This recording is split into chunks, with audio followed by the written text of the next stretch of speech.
The Beat 139 featuring Don Vito, and What's Keith up? What's Cash. up?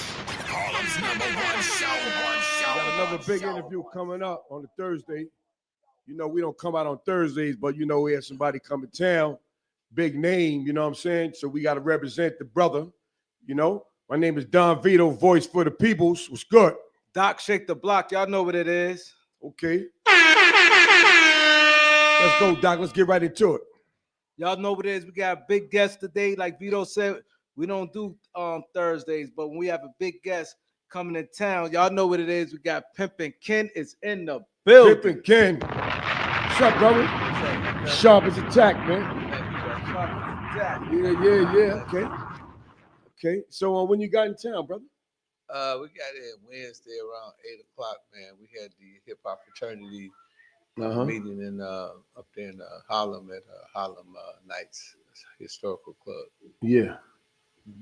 Man, Definitely. We definitely gonna get into that. Harlem Nights. Put it together. James C. Gray, we definitely gonna get into that. You know, we're gonna pull him in later when we get to that. But we like to go from the beginning for the people because you know we're a Harlem-based podcast, and we told a lot of people excited to have you on, and they, you know, everybody love this type of topic what we're gonna get into because people don't know. Everybody think they got the game. And you got official like OG in the building, man. This ain't no OG commercial shit that's about to talk about. He talk about some real politics right here. Yeah, you know what I'm saying? Yeah. Let's keep it all the way talk. Doc, we ain't gonna go light with this, man. Nah, we ain't gonna Okay, let's talk about this thing here, man. Give this man his props. Give his flowers, man. Go ahead, Vito. Introduce from the beginning to the end. Go ahead, Vito. You know, a lot of people, like Doc said, you know, they some know about you, some don't. For the people that don't, can you tell them where you came from, bro? Yeah, man. You know, I come up in I was born in Chicago. By the time I was 14, I called it attempted murder. You know, a lot of people say, well, how you get attempted murder and go to Cook County jail? Well, we used a fake name, me and my brother. You know what I'm saying? My brother pushed somebody off the L. And in Chicago, if you push somebody on the L, it's like y'all train. You know, monitor train. Right. That's considered attempted murder because if they touch all three rails, they get electrocuted. So that happened. My mom, you know, once we got out of there, my mom expedited us to Milwaukee. Went to Milwaukee. I caught another case, and that's when I started meeting all the, you know, the hustlers and the players in the penitentiary. You know, and everybody told me what they're gonna do when they get out. So my partner, you know what I'm saying, when I come home, we used to rob banks and steal jewelry together. When I came home, he had a couple bitches, right? So I'm like, man, give me one of them. He said, which one you want? I said, give me the one that's light bright. Damn near white with the coochie candy stripe, right? So you know, he blessed me, you know, gave me my first dirty dame, and I ended up messing with this OG named Starchild, may rest in peace. He sit down and explained the game to me. He said, man, you know, you got to make sure you ask the broad her name, her mama name, her auntie name, learn everything you need to know about the broad, because you can't have a broad with you, don't know what the broad is about. So I'm learning from him. They said, when you knock somebody for the broad, you got to call them and let them know. So I ended up knocking him. So I served him the news, blew his fuse, and put his bitch up under some new rules, you know, and he didn't like that. He was very pimp-like. I said, man, you know, take this one, stand up and sit down, but man, you can break the plate, man. That bitch don't eat that no more. And that's how I kind of officially got in the game. Then all the OGs was like, man, that man, you know, he really doing it. He got Starchild, you know, for a broad. Her name was Bridget. And, you know, me, you know, I'm a Corvette. The hoes was like Cadillacs. They was too slow for me. You know what I mean? I went and robbed another bank. You know what I'm saying? The guy went back hustling and ended up going to the penitentiary. You know, and so when I got to penitentiary, I met an OG named Pimpin Pope. And Pimpin Pope was my cellie. I said, why you in here with me, man, if you pimping, right? He said, man, you know, dude, Pimpin Sam tried to get it out of pocket with me about a bra.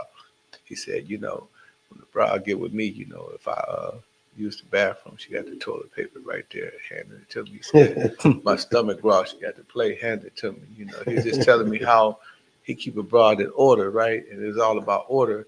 And he said, you know, a lot of dudes, you know, when they get a broad up under behind some real pimping, they think that, you know, is love because the broad's so dedicated. She's so, you know, robotic. You know what I'm saying? He think that, you know, that's love. But in reality, he said, that's how the game go. So he said, man, you got to go to the doctor. You got to have a triple bypass, have all the sympathy removed out your heart. You know what I'm saying? He said, you got to be cold to do this. You know, in my case, it was kind of cool because I had some bad experiences, when I was 3. My babysitter, she molested me, so I already had a disdain for bras in my head. Then my mama left me for dead, while I was in penitentiary. So that shit fit right in the category of how I was feeling already. I'm like, okay, cool, I'm with this, you know what I'm saying? I already ain't got no sympathy in my heart, So you said your baby sister? My No, babysitter. babysitter. Oh, babysitter. Jay, turn his mic up, Jay. Yeah, turn the mic up a little bit and Yeah, my babysitter. babysitter. Yeah, so that got me in the game. That made me, he taught me the game. So I learned, that was the missing ingredient because I had prostitutes before then. But I didn't never know you had to be unsympathetic. So that gave me more of a barometer or more of a focus point where I can go into the game and I know exactly you don't fall in love. You treat all bras the same. You mash them like an Idaho potato. You know what I'm saying? You ask for the money. You know what I mean? And so, that was one of the things that he kind of like laced me with. And I became successful. And then, eventually I came to New York in 90. And Jab and Mackey, some of y'all legends, Bobby, all of them. It's a lot, New York Ice. It's a lot of major players from New York. We was on 11th Avenue. We were in that Hunts Point at the time. So that was the track. So I went out there. Dude named Lucky, slick Jamaican dude. He get me for the. He set his partner up from New Jersey named Jay. LA, he called himself LAJ. They set me up and they knocked me for a broad. I was staying at the Carter Hotel at that time. It's on 42nd and 8th Avenue, little regular hotel. I don't know if they still got it. But I'm over there and he gets me for a broad. So he called the phone. I said, I'm from Milwaukee, it's kill, we call it kill walkie, it's some gangster shit going on, you know what I'm saying? I'm like, nigga, what you, how you get my number? Yeah, man, hey, man, yeah, man, LAJ, man, welcome to New York, man. And it just, man, took a whole lot out of me, man. Just my heart just hit the bottom. I said, damn, these niggas in New York got me. Then the other nigga, Lucky, he riding me around like we cool. And he trying to get my bra. He said, man, your bra can work with my bra, man. She be safe working with my bra. I'm green in the cucumber, I don't know how these niggas in New York play it. So, I let her ride with him. So she told me what's going on. I said, yeah, you try to get her too. Tell her you come home with us too, So we both working at each other. And so his bra, he called his bra. He said, yeah, his girl trying to get me to go home. He hurried up and left me. We got the bra. It was so funny.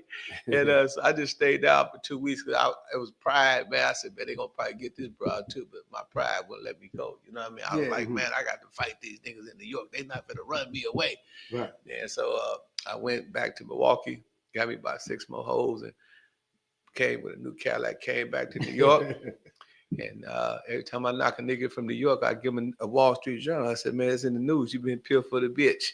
Put a banana in the journal, flip the banana. I said, man, it's in the news. You've been peeled for the bitch. And I put ketchup bottles by the wheels and say, nigga, my game is thick as Heinz. Yours will never be thick as mine. You need to catch up because you've been in the mustard a little bit too long. You know what I'm saying? And so New York niggas they love me, man. I was fast, slick nigga. You know what I'm saying? Young nigga wore a lot of jewelry and shit. Minks and diamonds and shit. So they, I end up being cool with a lot of New York players, and we would go to DC, we would go to Philly, and just ride around different tracks in the Eastern area, you know what I'm saying? So that's how I kind of got introduced, to the game.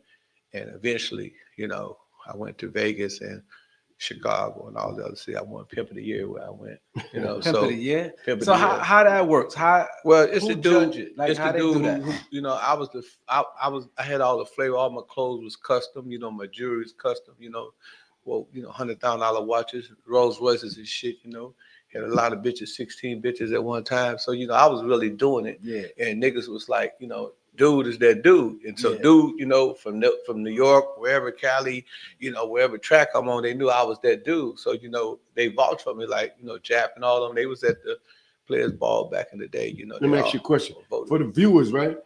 So why do y'all call it track? Well, the track is because it's like, we call it the blade. That's where you get your first days of Band-Aids. They're gonna cut you up. You know what I'm saying? It ain't no club. It's like some real drama. You got 99 niggas trying to have your bitch. You know what I mean? So like we used to say, man, go to the track where you get famous. Like OTB. Yeah, Off track betting. yeah. It's like no, off track, but it's like a track is where bro walk up and down. Oh, The I got you. I got You know you. what I'm I saying? got It's the you. whole stroke. A whole stroke. Okay. But they call it the track because I would say, yeah, bitch, go on the track, get your wreck in. You know what I mean? You know, go, man, I'm gonna hit the track, go give me some wreck. Uh-huh. You know, so it's just a way of us just, being slang white. The slang, got you. Yeah, but we always like to educate our viewers, man. You know. Yeah, because they was they really excited about this because we never had nobody, especially somebody at your level. They was like, damn, like this is gonna go down, and everybody wants game. I ain't gonna lie, that's why we infatuated like how some of these guys, how y'all moving, like it's certain levels to game. Yeah, well, most dudes, the problem what they have with women is, what I'm saying, they put the pussy on the pedestal. They put the pussy way up here. What pimps, what they do, they take the pussy off the pedestal. Bitch, look me in my eyes and deal with me eye to eye. Man to man, man to woman, apples to oranges, you know what I'm saying? And just straight up, no mixing, no whatever, But when you put the coochie on the pedestal and you deal with a broad, the first thing, when you take out the movie, she try to pay you with coochie. You know what I'm saying? You take her to, dinner, she try to pay you with coochie. But when it ain't no coochie or ain't no vagina on the table, then, you know what I'm saying, you got a real live situation. You know what I'm saying? You got a situation, as my man Goldie always say, when a woman had to deal with you on your level. And, I think that's one of the things that me and my young protege Goldie, we teaching the young brothers, it's about how to take that wheel, and steer the bride in the right direction. Because you don't take the wheel, she's going to take it from you. That's true. You're about to crash anyway. You know what I'm saying? So we try to tell brothers is, how to focus on, being a real man, stand on your principles, Goldie like to say, get the women that you like. I mean, get the women that like you. I wrote it in the book, but he says it too. He's my protege. So I see you and him do a lot of content together. I give him a lot of credit, because, I believe you can't inhale new air unless you exhale old air. So, out with the old, in with the new. So we want to put the young brothers on the pedestal and let them lead the, the way and lead the future. So you saying get the woman that you like? You didn't no, get the woman that like you. I want him to finish because he didn't finish. Yeah, get the woman that like you, not the one that you like. Because if she really like you, if she like Goldie said, she like your dirty drawers, then she gonna treat you like Chris Brown or Trey Songz. You know what I'm saying? She's gonna be like, yeah, I really love this dude. Okay. So what I'm saying, that's one of the things that we teach in our class. About one understanding what real manhood is, how to be a alpha male. When you're dealing with a woman, most dudes, and y'all probably seen this. You're in your partner. You know what I'm saying? The Knicks is playing. You know what I'm saying? Me. Hey man, we got some tickets. Hey dog, what's up, man? I got some tickets. Dude 6'8", his girl 5'3". I got some tickets, man. You wanna go to the next game? No, man, my girl tripping. Now he's 6'8", his girl 5'3". What she didn't took over his mind. She made him feel like he ain't nothing because she didn't beat him with so much emotionalism and where you going, where you been, this and that and other. She didn't tripped on him so much. He got tired of arguing with the broad. He just succumbed to her principles. And now, he ain't in control. And the woman don't respect him. You know what I'm saying? So she didn't tuck the wheel and she's in the driver's seat. Whereas, a man got to stand on his principles, and your principles are things that you establish and you've got to live forever accordingly. So if you say, what is principles? Okay, in the alphabet, those are principles, A, B, C, D, right? You're going to always spell cat, C-A-T, and dog, D-O-G, because those are principles that's in the alphabet. They never change. You can always say 1, 2, 3, 4, 5, 6, 7, 8, 9 to get to 10. You got to go get the 0, which is nothing, and put it with the 1 to get the character 10, and all the way up to 1 billion. So those are principles. Those never change. And established principles forever live accordingly. But when you don't have no principles, 1 minute you will, 1 minute you will not. 1 minute you don't know whether you will or you will not. You know what I'm saying? That's when a woman lose respect for you. A woman like a man to say what he mean what he say. Men are actors, women are reactors. Women are reacting to whatever you say. If you give a woman sperm, she's gonna give you a baby. You give her a meal, you give her food, she's gonna give you a meal. You know what I'm saying? You give her a house, she's gonna give you a home. Because that's her job. A lot of women don't want to submit, but the word submit don't mean what a lot of women think it means. They think submit means to bow down to your man. But submit really means to bow down to my goals, my dreams, and my aspirations to encourage me, to push me, to make me a better man. Talk You know what about I'm it, saying? man. Because if I know That's that my deep. woman appreciate me, then I don't give a damn how you feel. I don't give a damn how you feel. I don't give a damn how she feel. Because my woman believe in me, and that makes me feel like Superman instead of Clark Kent. That makes me feel like Spider-Man instead of Peter Good Parker. jewels right there. You know what I'm saying? Good jewels for the young brother Jay. Put that calling number. Y'all want to talk? The Pimpin can't put 646-628-4264. Call in, callers. Get some callers. I like that what you said about the young brothers out with the old and with the new, and how you have to correlate into them. And then you said something very powerful. You said you was 14. You and your brother. Y'all close in age. Did he? Yeah. He's 16. He was 16. I was 14.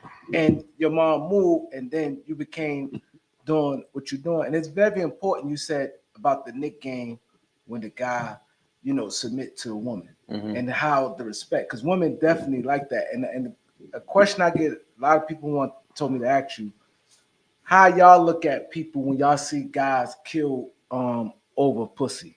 Like they said, how can it feel every time you see on the news when guys kill over some pussy? Well, I think that's a lack of intelligence, right? Because if you thought about it for a minute, man, I could just go buy some pussy. Because I had it for sale. You know what I'm saying? I mean, I was the McDonald's. I could have sold you a 2-RB petty special sauce, let's pictures on the Sesame Seed bun. You know what I'm saying? So, you know what I'm saying? You just could have bought some pussy, Just take a minute and think. Yeah, take a minute and think. If you think, you'll say yourself. A lot of these dudes, they can't think past go. And a lot of times they let their emotions supersede their intelligence. And that's one of the things that we got to work on. Emotional quotient is equivalent to intelligent quotient, which is equivalent to adaptability quotient. So what that means? When you got a high IQ, that means you got a high intelligent quotient, and you smart. If you got a high EQ, that means that you're emotionally equipped. So if me and James get into an argument, I'm not gonna argue with him, because I know if y'all watching me and him argue from a distance, y'all gonna say, I don't know which one of them niggas is a fool. Because we both argue. I'm arguing with a fool, so that makes me a fool. Wow. And you can't win an argument. Anybody that got high EQ know that you can't win an argument. They understand how to check their emotions. Well, women, they are more equipped emotionally than men. Why? Because they are the mothers of the children. The babies cry. The babies cry when they want to bottle, when they want to eat. They cry when they want their diaper changed. You got to be emotional to deal with that type of situation. So a man cannot never be as emotionally equipped as a woman, but he needs to adapt as much emotional ability, qualification, and knowledge and wisdom and understanding as he can by checking his emotions. Having self-restraint, not being impulsive, and then adaptability quotient. And when somebody come to you and they put you in an awkward situation and you ain't used to that situation, you got to have a high adaptability quotient. You got to have the ability to mentally adapt to that situation. Like when you go to prison, you adapt. Everybody that was in jail was like, man, dude, I can't eat cheese. I want to get out of here, man. I ain't eating nothing. 2 days later, they eat the slop. You know what I'm saying? They say, I can't eat this, because they adapt. You got to have a great adaptability quotient when you're on the streets too. Yeah. Like when the feds change their laws, I changed mine. They said human trafficking. I said, oh, what? Life? Oh, I'm gone. One day is a life sentence to me, man. Can you imagine my bitch being with me? Is that a life? He said, when the Fed changed theirs, I changed mine. We definitely gonna get into that when your pivot when you pivot from that. Like you said, you was in the heavy and one Pimp of the Year and the era you came up in, like you have Phil Moore, Bishop Don Juan. I see you with a lot of guys. What's Katt Williams? Was he a pimp for real? Well, Katt Williams obviously got some game. He had to be connected to the game. It's just obvious. If you know the lingo, the body language, that this brother ain't just popping like that, and he ain't had some action. He even talked about it. He hit to it on Shay Shay about him, having some interactions in the game at a young age, you know what I'm saying? And doing things, but he didn't want to call it pimping. But, those who know the game know, you know what I'm saying? Because real game ain't transparent. If you can see it ain't game, it's got to be in you, not on you. You know what I'm saying? You can't be sworn. You got to be born in this shit. You know what I'm saying? So, if you born in this shit, you can recognize the game, recognize the game. So I know that the man had some dealings with the game, but he was just smart enough to create this image, you know what I'm saying? Money Mike, and run with it. You know what I'm saying? Me and a lot of people, you know what I'm saying? They be like, ooh, I said, man, just look at the man mannerisms. You know what I'm saying? The man, you know, yeah, he got some ism. You know, you can look at him and say, oh, okay, yeah, he knows something. You know, like it's just it's a certain language, a certain body language. You know, and you know when somebody don't got no pimp. Yeah, You know what I'm saying? So, how it is with you dealing with like relationships with a woman? Like, how do they feel like, damn, he don't love me? Like you said, you got to be kind of cold. You got to have that. It's like any pushback? But think about the bitch though. Everybody always give the pimp the bad name about the pimping, man. What about the broad that go out every night and sell her coochie to unknown men?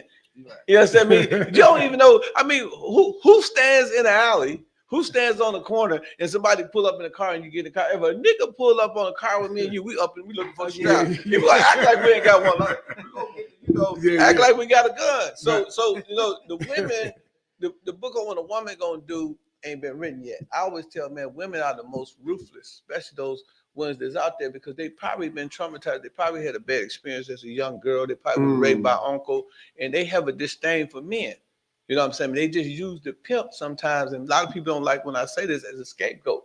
Okay. It's easy to say that he's got me doing it than to say that they doing it. But if you look at any woman before they get with a pimp, they already fucking the whole neighborhood. Right. You know what I'm saying? They're the neighborhood hoe. You could probably go right there on 2nd Avenue in Harlem right now. Somebody is having sex with everybody in the building. You know what I'm saying? I mean, it's just plain common sense. But when a pimp put it in perspective, say, hey, mama, you doing all this for free. Why don't you do it for a fee?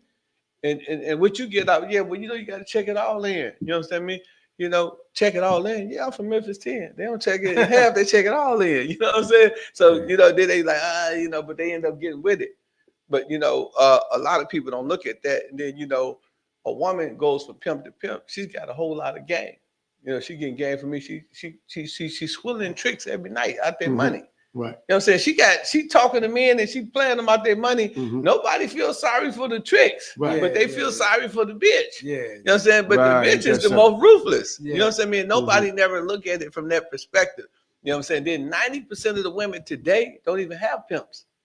You know what I'm saying? The pimp game is almost extinct. It's almost they like dinosaurs. Because of social, you think social media? Well, you know, I think Cardi B and you know, Sexy Red, all of them, you know, they're very sexual. You know what I'm saying? They you know, they very, you know, feminism. There's a lot of, you know, whorish shit going on. So a lot of young girls are impressionable. They get online and then you see them. They wearing, you know, you got 16. You go to school, you watch little girls. They pass all up their butt because they seen it on social media. You know what I'm saying? Then they attract older men who got money and they be like, hey, baby, what's up? You know what I'm saying? I do this for this, I do for that.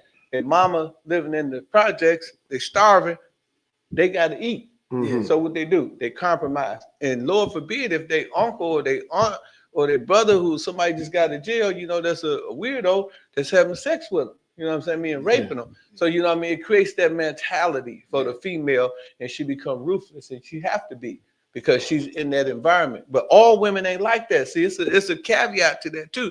All women ain't prostitutes. It's a lot of good women out here, but the women who are prostitutes, they more than likely doing it on their own because if you look at a prostitute on this track, in Hunts Point, she go past the police, 5 police officers, 3 ambulance, a couple of cabs, and she don't ask neither one of them to save her from pimping. You know what I'm saying? She go right back to the game. So you know what I'm saying? I mean, you know, but you know, everybody, it's convenient for the United States government, and particularly the senators and the congressmen, to be harsh on pimping because 99% of them are tricks. Most of your congressmen, I know personally that some of them are tricks. You know what I'm saying? I mean, they trick with these bras. And the one thing they can't stand is to see a black man, a young black man, 22, 23, riding a Rolls Royce, got all this jewelry, and it's because of them. They contributing to that. So they say, okay, well, what's the easy target? Who's public enemy number 1? The pimping. You know what I mean? So they attacked the pimping, and they did the same thing with the pimps that they did with Scarface in New Jack City. If you look at Scarface, all of us had Scarface on our walls. We always want to be drug dealers. Everybody want that Cuban plug. Remember that? You know what I'm saying? Especially in Harlem and New York. Then you had New Jack City. Once New Jack City came on TV, we all wanted to be Nino. We all want to take over the projects. Mm-hmm. So that created a lot of drug dealers and a lot of aspiring drug dealers. Well, the pimping, they did the same thing. Pimps Up, Hold Down, American Pimp, 50 Cent, PIMP, Ludacris pimping all over the country. Pimpin' Ain't Dead, The the Mac, Hoes you Just know what I'm Scared. saying? Yeah, the pimping ain't dead. You know, everybody talking about pimping, and then they came in with the laws. Yeah. You know, that same thing they did with the drug gang. They came in with the new laws. Right. They came in with the gun laws. They came in with sentencing and incentives. They came in with the human trafficking. They came in with the sex trafficking. Look what they hit Puffy with. They got Puffy for sex trafficking. They said he spent a lot of money. That is not sex trafficking, my brother. That is trick trafficking. Trick trafficking. Yeah, Puffy was a trick. You know what I mean? Yeah. If he was spending money, it was trick trafficking. If what they saying is true, why would they charge him with sex trafficking? They should give him a lesser charge called trick trafficking. All he did was do what all us do.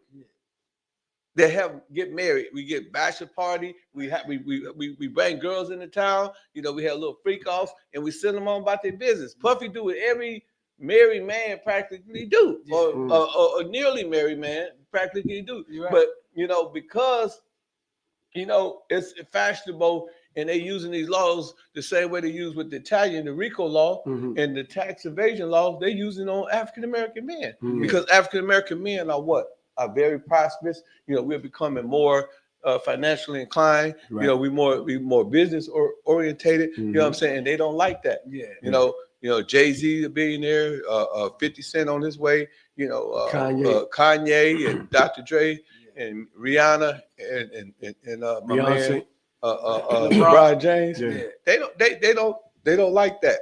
But they've been doing it for the last 12 years. Been locking African American men up because of CCA, Correctional Corporation of America. America is 5% of the world's population, but 25% of the world's incarceration.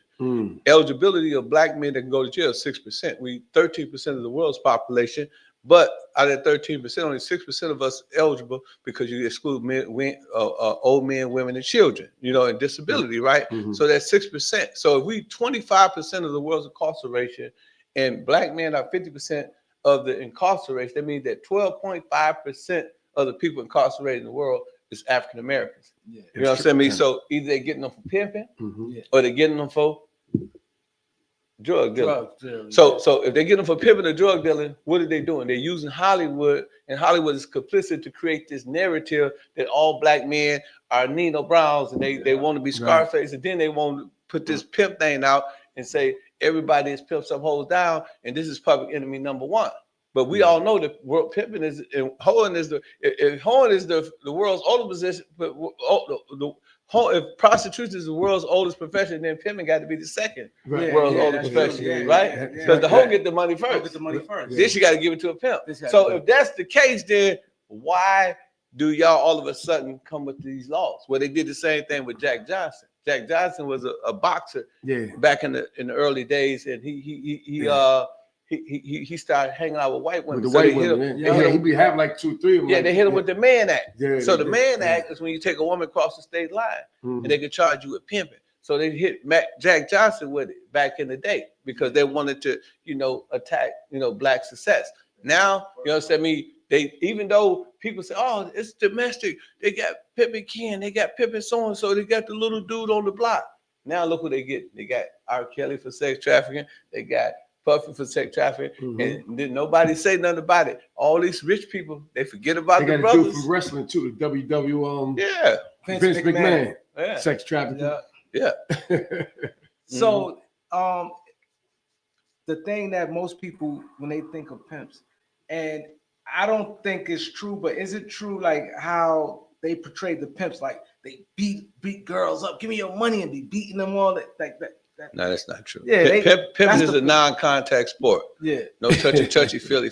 You know what I mean? We pimp with our brain, man. If you got a woman's mind, and I know some of y'all ain't pimps that's listening, that sold a lot of drugs. Yeah, and how many of y'all went over your broad house and gave her a key, or told her to move some work out of town, and she did it, right? True, It's no difference, right? You know what I'm saying? The only thing about it is she's selling her body, but she's still doing what you asked her to do. You just chose to have her to move some work or to hide some work. But the pimp, he decided, I want to put her down. But anybody that can get into a broad's mind, he can go, she can have a life savings. Her mama that just died and her mama left for $1 million. You can get with that broad, man, you get in her head, she gonna give you all that money. See what I'm saying? So it depends on how much the broad like you and how tight your game is, right? So if you got a tight game, then it's all about, what the woman want to do. But then what everybody always talking about the pimp, they know the game is called you got to choose. It's by choice and not by force. So all these women are not just being pimped out. They choosing up on pimps. Yeah. So a woman got a choice. She could be with him, me, or you. She got a choice. She don't have to choose neither one of us. She can say, I want to be a renegade. I can be by myself. Nobody talks about that. So it ain't like, you got this elaborate game. I don't know if I'm getting in trouble for saying this, but really, man, pimping ain't nothing but asking for the money and keeping your little man in your pants. So you can't let your little head beat your big head. You can't let a woman try you before she buy you, and you ask for the money. Everything else is theatrics. You know what I'm saying? All the jewelry, the nails, and the popping and all that, that's theatrics. But that's really the formality of the game. Hey, bro, you know what I'm saying? You want to mess with me? Sock it to my pocket like a rocket. Jack it out your cock and put in the pimp sock. You know what I'm saying? That's what you're going to tell her if you pimp it. Now, also you can't be tender under the zipper. You know what I'm saying? You got to have a meat on your Peter. The longer she stays, the longer she going to have to pay. You know what I'm saying? And if you ain't got it to that level, then you ain't going to be good anyway. Like you said, Jay, learn to stay here, man. Ain't no love and shit. Love is like a 4-letter word, fucking shit. So fuck that shit. You know what I'm saying? We don't got, how am I love somebody that bleed 5 times a day? You know what I'm saying? And don't die. You know what I'm saying? Left for mama. Damn sure left me. How am I love somebody to go and sleep with all these men, different men daily? Real prostitutes, just different men. Ain't no love in that shit. And then when she get mad, she go choose up another pimp. The women in the game belong to the community. You got to understand that. If you don't understand that, then you miss pimping. You know what I'm saying? You don't got a pimp on your body. If I throw you off the Empire State Building, you're going to splash like Jello. So that's an interesting. So all that beating, bitch, get my money. Hell beating no. on them, that's bullshit. Those are called gorilla pimps. Yeah. Those are Magilla gorillas. You know what I'm saying? I can show you some pimps, man, that live on golf courses. They got beautiful white women. You know what I'm saying? Different levels. You never see them. You know what I'm saying? They got brand new cars. They got mansions and businesses and stuff. You never see them. They're not the ones you see on the corner, man. Those is little dudes, man, trying to hustle, trying to make it, I used to be one of them dudes, man. I know how I feel, man. Like, man, this bitch, I'm going to come up off this bitch. Everybody try to sell a bitch a dream. Hey, we're going to get the Rolls Royce, the Cadillac, the Benz, da. Me, I just learned the game quick. I started pulling up. I was the dream. I had the Benz, the Rolls Royce, the Cadillac, and the Jews. So a bitch out here did. I got chosen my mouth closed. You know what I'm saying? It was a big difference. You know what I'm saying? So if you understand that part of the game, that's a whole nother level of the game. But a lot of times, dudes, you know what I'm saying, that don't ask for the money, dudes that,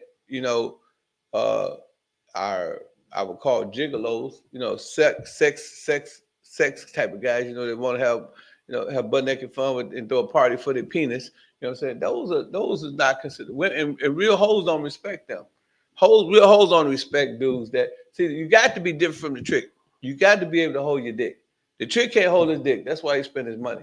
So when a woman get to you, you got to have some type of uniqueness about you that make her feel like he's not like this dude that's giving me all this money. And the only advantage and thing that a pimp would have, if that's what he want to do, which I encourage brothers not to do that because it carries a lot of time, and it's not even worth it. It's something that I did, and I don't want nobody to be like me. But I tell people all the time, you know what I'm saying? Don't hate me unless you're gonna hate Malcolm X, because Malcolm X was a pimp too. Malcolm, he was a little he's a pimp. He had white hoes just like I did. So you ain't have no black hoes? Yeah, I had black hoes, but see, we call black hoes ducks. Oh, ducks. We call white hoes swans. And the reason why we call them duck because they quack too much. You know what I'm saying? They talk too much shit, they problems, and niggas don't want to deal with that. White bitch can go straight into the Hilton and get the money. They go straight into the Crown Plaza. You know what I'm saying? Right. They don't ask them where you're going. You know what I'm saying? They walk in there with a trick, they good. A black woman walking there sexy with a trick, they're gonna stop her. So that's why we chose white women. It's better business decision. You know what I'm saying? And me being a black man and being, from the Morris Science Temple, I kind of feel guilty, smashing on the sisters, you know what I'm saying? So when niggas ask me what's up, I say, ain't nothing up but airplane and white bitches, man. You know what I'm saying? Airplane and white bitches. Airplane and white bitches, man. Hey, man, when I say the Pimp Seaside, I like them light bright with the pussy candy straight, the almighty whitey, the funky hunky, Caucasian with the motherfucking persuasion, man. Hey, I got a whole lot of black in my back. I need some white in my life, man. You know what I'm talking about? Yeah, Whitney White, man. You know what I'm saying? Yeah, man. You know, so yeah, you know, I went all snow. I was snowing in July. You know what I'm saying? Yeah. So what would be a reason a woman would leave one pimp to go to another? What would be a reason why they do that? He gamble. He's a freak. He's fucking her too much. He ain't got no game. You know what I'm saying? He's fucking with a square bitch on the side. You know what I mean? He giving her money to some other stuff. He's a bad money management. She looking for management. She lost respect for him. Yeah, she looking for management, but he's damagement. You know what I'm saying? I mean, that's why when I used to get a nigga bitch, I say, bitch, quit making the mistakes, fuck with Frosted Flakes.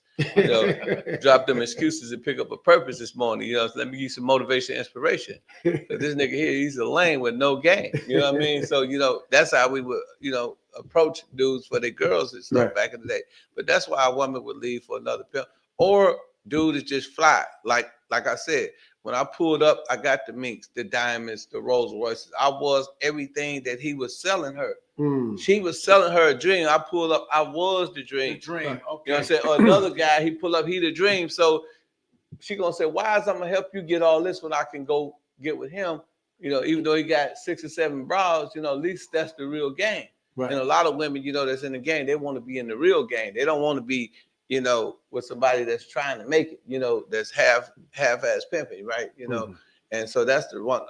I know, or, you know, like I was a master of the game. You know, what I would do sometime, I would have my broads, you know, like my bottom broad, I'd have her go and holler at one of your broads, and, you know, I have her tell your broad, hey, let me use your phone. You know, she used the phone. She'd call me, I call her, we establish a call log, and then she said, hey, you know, Ken tripping. He's talking about he's gonna go call your daddy and tell him that you've been calling him back and forth. So Ken said, you better choose up and get bruised up, you know. And, you know, more than likely, you know, they know I got them spot. And, you know. So the bottom broad is like the closest one, too. Well, you know, I don't got no bottom. I'm the bottom and the top. You know what I'm saying? You put 2 bitches in the middle, man. I'm the sandwich. You know what I'm saying? I'm the kid sandwich. You know what I'm saying? Yeah, both of you hold one on the top, one on the bottom. I'm in the middle. Give me the bread. You know. Like a sandwich. Yeah. I'm the meat. You hold the bread. What's your take on like Iceberg Slim? Well, Iceberg Slim, you know, I would never have pimped the way he pimped because I don't use drugs. I don't shoot heroin. Yeah. I don't beat on women, you know. So he had a different style of pimping, but he was my idol too because I read his book and he gave me a perspective that I didn't want to do. You know what I'm saying? I did not like Iceberg Slim. I just didn't want to be. I didn't want to be a junkie. You know what I'm saying? I didn't want to be beating on women. You know what I'm saying? I mean, a lot of things that he did, you know, I would never do. So I became the opposite of Iceberg Slim. You know, I hung out with the celebrities. You know, I hung out with 50 Cent. You know, I went to all the parties. You know, I was on 50 Cent album. I was on Lil Jon album. I was doing slick shit. You know, hung out with Don King. You know, went to all the fights. You know, I you know, if you read my book, Pimpology, before I looked at the pimping as the fun side of it. You know, I never looked at it like, you know, because he was a junkie. You know, he needed to whip them hoes and he needed to get his next fix. You know what I'm saying? So that's how me and Iceberg Slim differ. But it's one of my favorite books because it's a book on lessons. You know what I'm saying? If you, you know, because, you know, yeah. So I learned a lot. Like a lot of dudes read my book and now they said, Ken, because of your book, I'm selling DVDs now.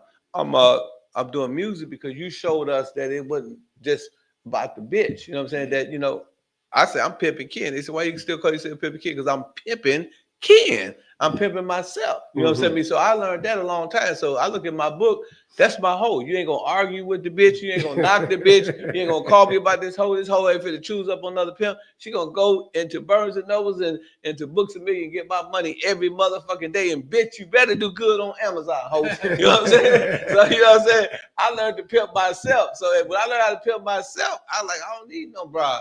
Then I got my other book. You know, I got 2 hoes now. You know what I'm saying? Both of Right. my hoes pay. I got about 7 DVDs. Them bitches pay well too. Uh-huh. You know what I'm saying? So I looked at it different. You know, just like a lot of dudes look at me like I looked at Iceberg Slim. I said, I don't want to be like Iceberg Slim. You know, Iceberg Slim, you know, you say you pimp or die. I didn't want to pimp or die. I want to pimp and multiply. I want to turn them whole ends into dividend. Right. You know what I'm saying? So when I got up 40, 50,000 on the bitch, I'll buy a house and name the house after the bitch. So when the bitch left, I was still eating off the bitch. You know what I'm saying? Yeah. You know, bitch, you know what I'm saying? Bye. You know what I'm saying? I'm going to collect this rent. You know what I mean? Yeah. So, you know what I mean? I just had a different entrepreneurial mentality about the game. And that's what made me get out the game at a young age.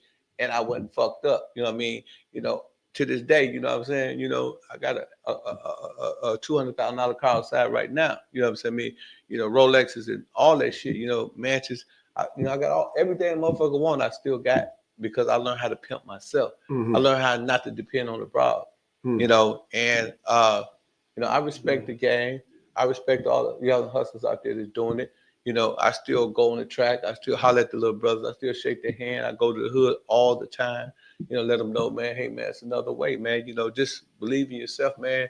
And, you know, don't think that you can do this forever because even a can of beans got an expiration date. You know what I mean? Yeah. So, you know, look at an end game. Whatever you're doing, you know, I always say, you know, plan forward and work backwards. What that mean? Forward is the future. The present, in comparison to when you go backwards, you know, and you the present is backwards because the future is ahead of you. So you're working backwards. You're working in the backwards in the present, but you're trying to get to the future. So that's why I say plan forward, work backwards. So you know, I try to teach them that, man. Playing your game all the way in the game it's a chess game. You know your next 10 moves. You know your next move is your best move, and you know you'll be successful. You know what I mean? That's how I did. So what I get from you is basically the main thing, how to go like guys that's with women, all that rah back and forth, dominate your position, and don't get in the back and forth and take your feelings out of it. Right? Well, you know, you got to give women instruction. So, you know, instruction, what I mean by that, you know, if you're dealing with a woman, you really want to get in her mind, you know, you want to ask her, hey, look here, you know, wash my clothes. You know, hey, I need you to go get my stuff out the trunk. I need, you know, everything you tell her come out your mouth is always instructions. Okay. You know what I'm saying? The minute you don't give her no instructions, then she's going to start giving herself instructions. And it's a mind game. It's a tedious game. You got to be sharp. You got to be sharp as pencil and the pencil sharpener. You know what I mean? So you can't just be a lame, you know, and you know, the object of the game is to get control of the mind. Once you control the broad mind, her body will follow. Now, that's very difficult because, like I said, a lot of these women, they come from different experiences, deal with a whole lot of men in the game. So, you know, you had to be special. You know, I was just so happy to be special. And if a broad got with me, you can go look at all the tapes online. Pimps and hoes down there all had on minks, diamonds. They had the best hair. So you had girls looking good. Yeah, well, that was the strategy. If a broad if a broad with a dude, he got 8 bras. I got 8 bras. All my bras got on minks and diamonds and gators. Who you think she gonna want to be with? Yeah. So you know what I'm saying? It was all psychology with me. It was never, like I said, all of the slick talk I do. People laugh and joke at that, but that's not how I want. You know, if I deal with a broad, you know what I'm saying? I would say, okay, you want your own place? Cool. I would get her own place. I would sublease it to her. So if they charge me $2,000, I'm charging her $4,000. You know what I'm saying? If I got a car for her and I paid $20,000 for the car, I'll lease her the car. You know what I'm saying? I'll lease her the car for $2,000 a month. You know what I'm saying? Give her something to look forward to. If I see a mink coat, I get it off the street. One of my hustling partners robbed the mink truck. You know what I'm saying? Bring it to me. I buy all this shit. I give it to the bitches. I put tags on them and their names in it, make it look, you know, fashionable. And I tell her, hey, look, mommy, you know what I'm saying? This motherfucker 20,000. You know what I'm saying? And she working every day, so she got something to work for, and she's motivated. That's what it's about: motivation, inspiration. Right. You know, it ain't just about taking the money. You got to have a strategy. You know what I'm saying? A plan. So she got her own place, she got her own car, she got diamonds and jewelry, and she knows she owed a bill. You know what I'm saying? She knows she got to pay this rent. She got to pay this car note. She got to pay for this mink. She got to pay for these diamonds. You know what I'm saying? Even though You know what I'm saying? I got them at a discount price, and I'm getting them at a lower price than she's getting them in. You know what I'm saying? I mean, at least I'm not just taking her money and making her feel like, oh, he doing me any kind of way, or he got me staying with 8 girls and I'm giving them all this money. No, you know what I'm saying? I mean, you know, she worked harder when she got responsibility. If a broad know her house note is $4,000, she gonna get the 4,000. She'll get the 2,000 for the car. She's gonna get the 2,000 on the mink, and she'll get the 2,000. So she's gonna work extremely hard. You know what I'm saying? I mean, instead of, you know, getting out there smoking weed and kicking it with the trick and, you know, lollygagging and sitting up under some type of heat or in George Way or somewhere trying to warm up, you know, she's gonna be like, man, I got bills to pay. And niggas didn't have that game, you know. And then I got to a point where I didn't sell pussy no more. I sold pussyality.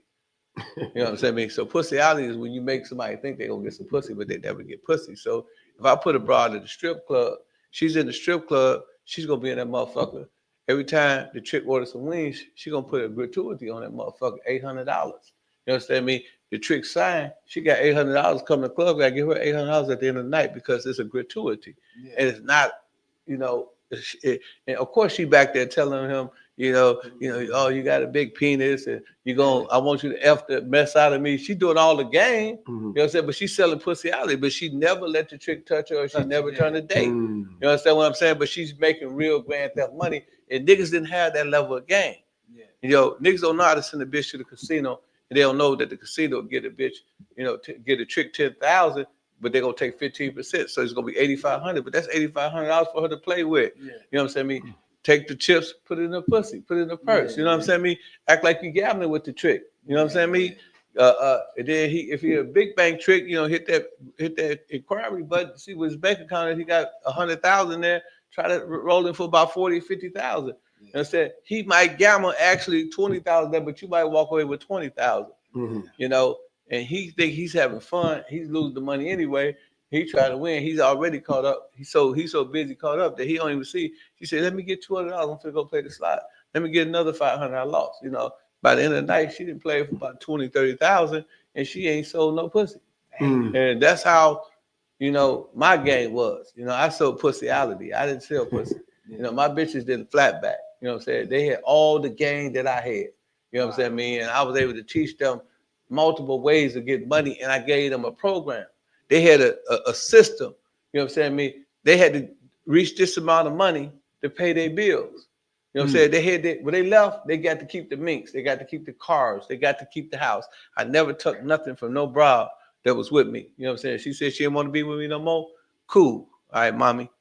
So when you said they give you the money, is it a percentage of, let's say a girl bring you $2,000. Is it a percentage you give her, or you give her whatever you want to give her? If it's like a set price, like I'm gonna give her $200 out of this $2,000.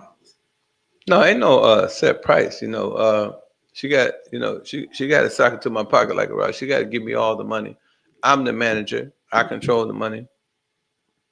Any woman that's been in the game, they understand that. Then most of them that's really in the game, they want you to control the money. You know, because they're poor management, they're poor money managers. Most of them, you know, if they keep the money too long, they end up doing mollies and smoking weed, taking their mama shopping, their auntie shopping. They're gonna fuck their money off. At least when they were a real nigga, you know, real boss, you know, they're gonna have something to show for. Let me get the phone plugged up. Phone plugged up. So let me ask you a question. So if one of the girls go out, right? And she been out for a certain amount of hours, and being that you've been in the game a long time, and the money look funny, how you approach it? Well, you know, I mean, some women gonna have slow nights. Some women gonna have, you know, if you're a seasoned vet, you know when it's real, when it's fake, right? So if a broad come in and she like call you at 8 o'clock in the morning, say, "Daddy, you know what I'm saying? I only made $500. I'm gonna try to stay out a couple hours and see if I can make another 500. You know, that's initiative. She taking initiative. But the broad calling you all night talking about it's slow and it's slow and it's slow and it's slow. You know, my feet hurt, all that shit. You know, you understand that she running some game. But like I said, the game that I gave women, it was never a slow night because all they needed was one trick.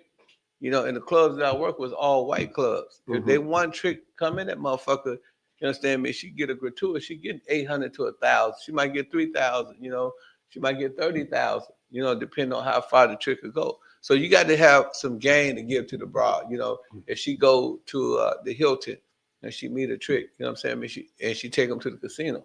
She not take them to the casino to fuck them. She take them to the casino to gamble. Mm-hmm. It's just her job to make sure that the money that he got to gamble, he gamble. The money that he give her, she make sure she get up out that motherfucker with it. You know what I'm saying? So it ain't really never when you got boss game, no slow nights. You know what I'm saying? Right, got you. You know, it's just those rookie bitches. You know, y'all thinking about the dudes that's on the corner, you know, that's on the block. You know, it's real bosses that don't even put man, I wouldn't even put a bitch on the blade. You know what I mean? Because I know that I'm giving the street actions at the bitch and I'm giving the police action at her. I ain't trying to see this bitch go to jail. They ain't trying to lose her. I'm trying to get money. Right. You know what I'm saying? I mean? So the girls on the corner that's another level compared to the ones you put in the clubs. Well, you know, I got bras. If they had to go in the corner, they'd go in the corner. You know what I'm saying? But why put a bitch on the corner when you got enough game to bypass the corner? Correct. It's just that I got the game, just like the nigga got the credit game. You see the nigga with the credit riding around New York with a motherfucking brand new Benz. You know what I'm saying? The niggas on the block, they've been on the same ounce for 20 years. They can't even shake a Cadillac out their motherfucking bag. You know what I'm saying? Because they don't got no game. You know what I'm saying? Niggas buying houses and shit, you know what I'm saying? 8, 9 houses and living off of the rent, living off of, you know, the tenants. You know what I'm saying? So, you know, it's different levels to different game. You know, you got motherfuckers out here that's making real money. You know, like James talk about the politicians. Some of them motherfuckers, man, you know, they making millions and millions of dollars off of politics. You know, nobody never know what's going on. So, you know, in my game, I was one of the elites. So when you look at me, you see all the minks and diamonds and them $100,000 watches from Jacob. It's because I had $1 million game. Right. A lot of niggas on the corner can't have $1 million game when the bitch is turning $100 dates. And the bitch putting her life in jeopardy. You know what I'm saying? And the bitch can go to jail. That ain't game. You know what I'm saying? Those are prostitutes. You know what I'm saying? They going to get money. I had pros. Mm. Yeah. See, it's a difference between the pro and prostitutes go to jail. You know, pros can pay a hoe's bail. You know what I'm saying? You know what I'm saying? It's a different, you know, different game and a whole different thing. You're like me, I don't wear the funny suits. You know what I'm saying? I'm wearing, you know, either Ralph Lauren, you know, Armani or some shit like that. I always dress like this my whole career. Yeah, I never saw you with. Yeah, my partners, you know, they wear the hats and all that shit. I never was into that shit. Yeah, I never saw you with the hats or the robe like Bishop Don Juan. Or the big glasses like this. Yeah, the big glasses, Bishop Don Juan with the robe. I respect that. Everybody got their own style. But I was always a Armani Versace player. You know what I'm saying? Because I like the shit. Right. I like buying $2,000 suits. I like buying $1,000 suit. You know, I like wearing, you know, Gucci. I like wearing, you know, VVS diamonds. You know, I like my shit. I like single stones. I might want to have a 5-carat joint, you know, that's worth more than all that shit on the nigga whole neck. You know what I mean? Mm-hmm. I was that type of nigga. You know what I'm saying? Then you got to remember, I ain't tell this part. So my daddy and them was players. My uncles was players. They was big time drug dealers and players and pimps and shit, you know, from Mississippi. Mm-hmm. So niggas had big dimes. My daddy, I drove in Cali. I was raised in the game. Everybody in my family was in the game. All my uncles was players. Oh, wow. You know what I'm saying? So I was Bishop Don Juan never was my idol. Right. He was just somebody that I respect. My daddy was my idol. My uncles was my idol. I grew up around rich niggas that had clubs and bitches all over the country. You know what I'm saying? They gamble. They used to use trick dice. They used to gamble all over the world, win $40,000, $50,000 a night. You know what I'm saying? Those are the type of niggas that I was raised with. You know, that was my father. You know what I'm saying? And that's big in the Midwest. The gambling, the game with the Gators, and you know, Detroit and all that stuff. Detroit, a lot of plays. Ohio, but Buffalo is big on Pimpin too. Buffalo, New York. Yeah, Buffalo. That's where my man from Buffalo. Buffalo right? is big time. Yeah, a lot of because all the pimps that the ones that in the city, they don't be the ones that's from New York. It be the ones come here like Buffalo, Detroit, and stuff like that. You know, so the perm and stuff, you never just went. Nah, he just told you how he do it. He ain't with all that. Let me tell you about. I'm gonna get you out of this story. That's stereotype. Cause I fuck with a lot of New York niggas. I figured it out. I'm watching these niggas. Yeah, Silky, my nigga. Yeah, New York Silky. Yeah, man. May get out of penitentiary. So I figured it out. I said, I'm born in Chicago, moved to a small town about this big, right? New York about this big. Mm-hmm. Y'all have, so much shit going on. Yeah. You know what I'm saying? I mean, and y'all live over here and over there and over there. We all live in a little corner. Mm-hmm. So I know the con game, I know the robbery Yeah. game, Yeah. I know the pimp game, I know the dope game. Yeah. All that shit is in one circle. One So a circle. nigga coming out of Milwaukee, he know the whole shebang. Right. New York niggas might like, man, I live in Brooklyn, man. We just selling dope. Yeah. Oh, we put niggas in the trunk. Right. Oh, we from Queens. You know what I'm saying? Yeah. We got crews and shit. Right. It's a different participation. So when you come from a small city, everybody bumping into game. Yeah, So yeah. the game is always bumping. Where in New York, you know what I'm saying? It's You so might not much. know what niggas know in Harlem. That's You might true. not know what, like the Harlem niggas say. Harlem niggas different. You know what I'm saying? Me, Yeah. with Dame always said, Harlem niggas get to the money. Brooklyn niggas, Take we money. take money. So Yeah. so you got all these different variations, whereas we all like that. Like this. So you gonna put that pistol in your hand at one time. You know what I'm saying? I mean, you gonna shoot some dice at one time. You gonna break a bitch because we in a little small box. Whereas New York is a big ass motherfucking goddamn it city. You know what I'm saying? Yeah. Chicago, Makes a big city. So niggas from small cities be faster than a lot of New York niggas. And niggas be like, how the fuck? Like, when I came and I was talking all that shit to New York niggas, fuck this nigga come from? But I'm in a small city, so game is bouncing off of me every 5 minutes. You know what I'm saying? So I'm learning a little faster.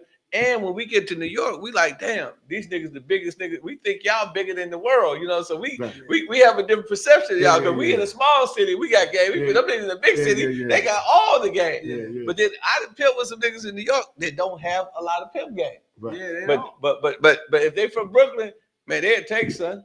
You know what I'm saying? Niggas from Holland, they'll sell son. Right. You know what I'm saying? Yeah, So but they tried to pimp it. So you will see that just from experience. You know what I'm saying? But where we come from, ain't no Pablo Pablo Escobar. Ain't no motherfucking Al Pacino. Ain't no motherfucking Nino Brown. Yeah. Nigga, it's just straight killer. You know what I'm saying? Nigga, kill or be killed. Killer Walker. Or Milwaukee. yeah, kill Walkie. The only bitch we got, the only crack we got is the crack between the whole back. We selling the whole crack between the whole back. We ain't got no crack. We ain't got no motherfucking Mexicans. We ain't got no weed plugs. It's a small city. Yeah. So everybody. So you got the best of both worlds, safe to say. Well, what I did was when I got out the feds, I had a Milwaukee mentality too. I just wanted, I mean, you get money, you know what I'm saying? You got to be gangster because everybody trying to take your money because it's a small city. You got to do a lot of crazy shit to keep niggas up off you. So I just decided, man, I wanted to travel because I was in the penitentiary. I did 5 in the feds for bank robbery. I was like, man, I got to get the fuck up out of here, man. I got to go see the world. Then when I started traveling, I started meeting niggas, and they was on a different type of time. And then, I found out that, I was a boss player because a lot of niggas from New York would fuck with me, niggas from Detroit, niggas from Baltimore, wherever, niggas would love my swag. So that's when I realized that we all the same. Mm-hmm. You know what I'm And saying? the feds, you do that. We did Fed time. I didn't mean to cut you off, but the feds, that's when you get to learn like people from other states. Yeah. When I you do learned. state time, as everybody that's from the state, there you do Chicago dudes, LA dudes from all over, Philly dudes. So I get what you're saying. Good. Yeah. When I was in the feds, man, I hung out with Detroit niggas. That's when the Pony Down Boys. You talking about 40 years ago, right? But I met all them niggas. I met a lot of New York niggas. One of my partners from New York, LA niggas. That's when I first met some real Crips. Was in the feds. And then I joined the Moore Science Temple, and then so I got cool with a lot of brothers from DC because they was moles and shit. And I just learned, Islam, and I started hanging out with the brothers from Philly. They taught me about a lot of Islam, and New York brothers taught me a lot about, Orthodox Islam. So I kind of just was learning different swags, and we would have a little street shit. We would venture off from the Islam and digress and start talking about the streets, and niggas would be telling about kidnapping and shit. I was like, man, I don't know about no fucking kidnapping. You know what I'm saying? But they'd be talking about different shit. But I was in jail with some ruthless motherfuckers from New York, man, and Detroit. Y'all had some bad motherfuckers. St. Louis, woo, them niggas was treacherous, man. Yeah, but I did my time, man. I came home, man, and that's why I he hit it on the nail. That's probably one of the reasons why I can travel a lot of places. I met so many people in the feds that was from different places that, you know, I realized that we got so much in common that we do, you know, that we don't have in life. And then, you know, I realized, you know, Milwaukee was a little game tight. You know, we had a little game going on, you know, the players up at the city. So you more claim, it seems like you more gravitate to Milwaukee more so than Chicago. Because Bishop Don Juan was from Chicago. So when we did Pimps Up, Hoes Down, you know, it was me and Bishop. You know, we used the two stars of it. So I'm like, man, I don't want to be from Chicago because they're going to sound Bishop's little brother. I got you. So I said, I'm from Milwaukee. So I created, so Milwaukee. I wanted my own city. You know what I'm saying? So that's the reason why I want to. You grew up in Milwaukee. Yeah, I grew up in Milwaukee. He's from Charleston. He moved but I really, 14. He was 14. Yeah, but you got to remember, I grew up in Milwaukee, but I just, while I was there, I spent a lot of time in prison. So I really didn't grow up in Milwaukee. You know what I'm saying? I spent a lot of time in prison. But Milwaukee gave me my game. A lot of niggas from Milwaukee is sharp. Right. You know, then when I got out of prison, I started traveling all over the world. For 20 years, I traveled around the country pimping. You know what I'm saying? So, you know, that's pretty much my life. You know what I'm saying? I done lived in New York. I lived out in every state. You know what I'm saying? Practically. I've been in 49 states. One more state, you would have called me American flag. But you said something very important. And I think if most men, it's definitely very important. The self-control of your little man. Your little man. Because if you, that's the power when women feel they got over a man, that when they out and about, a man always want to fuck. So if you, like you said, I don't have to fuck you. Like, you know what I mean? You do the mind thing. Now you take the power away from the women. Basically, that's the only power she really got. Pussy's overrated. Pussy's overrated. Well, pussy's overrated. Not only is overrated, that, you know, a lot of dudes put it on the pedestal.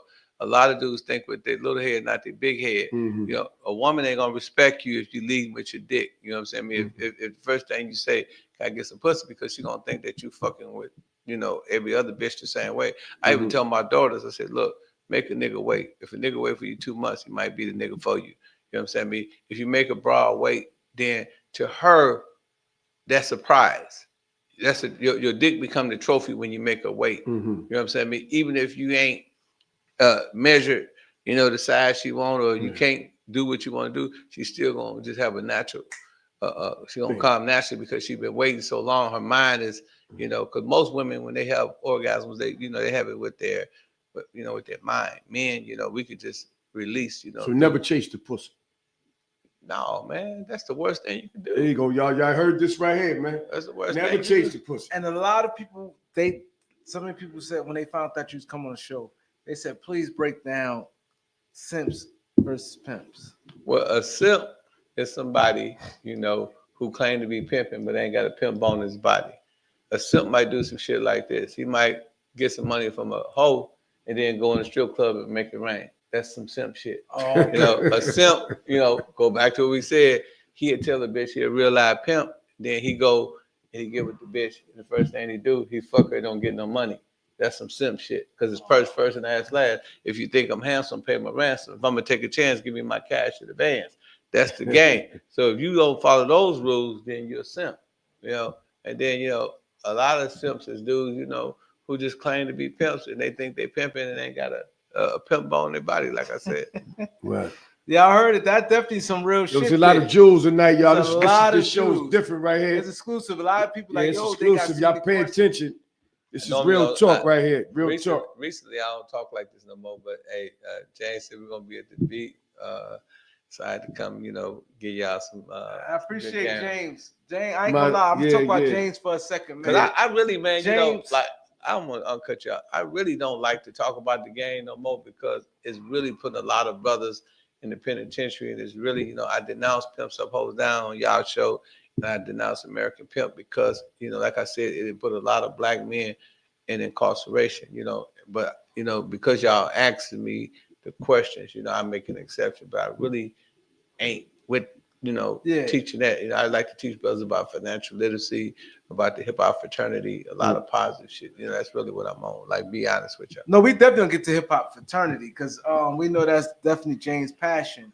But James, one thing I spoke about James is part of the beat 139. we got a real strong relationship. He always, you know, and what I like about James, he understands where we coming from. So if I say, James, yo, you got somebody, he ain't gonna give me no anybody. Yeah. He bring somebody that's quality that, you know, need to be heard. Right. And so when you saying that, he know basically what we want, because this thing here, we never had this before. Right. This type of game, and He a told lot me, of he people. told me to get loose. Yeah, we never had this, and a lot of people want. A lot of people, because a lot of people struggle with this. People say that, but it's funny. You said hit on the nail. You said guys be like, yeah, my girl tripping, man. I have to do this. A lot of guys tucking their tails, and that happens all the time. All the time. Yo, I can't because my girl tripping. And the power, like you said, they say they're, you know, they're man of the house, and you know, men's supposed to lead. But a lot of times, women got that power in that household. Women has the power in the household.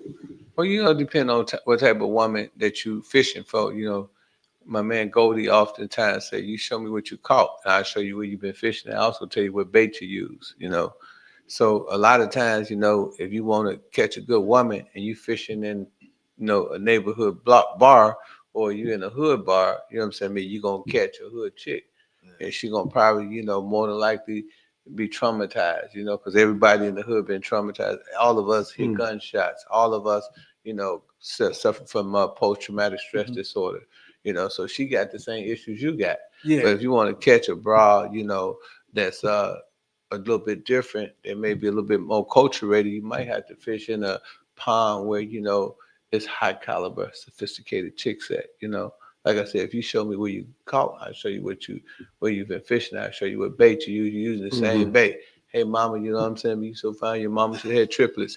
Hey, mama, you know what I'm saying? You look so good. You need to be in a Look magazine. You know, that ain't gonna work too much on a woman that's, you know, a real woman. You know, you might have to say, "How you doing, ma'am? You know, hi, my name is James C.B. Gray. You know, I'm the CEO of the hip hop fraternity. You know what I'm saying? Me, might purchase you a drink. You know, it's gonna be a different exchange. You know, if you want to catch a different type of broad. You know, and if you want to catch a rich broad, you know, you might need to get in at 9/11. You know, you might need to get on a golf course. You know, you might need to go to a few like little conferences and stuff like that where them bras hang at, and then you're gonna catch you a bigger fish, and that's what we call catching a whale. If you want to catch a whale, you got to go where the ocean is 1,000 feet or better. You know what I'm saying? Because oceans usually like to swim in deep waters. You know what I'm saying? And if you catch a whale, you know what I'm saying? You're gonna need a boat. You're gonna need a net.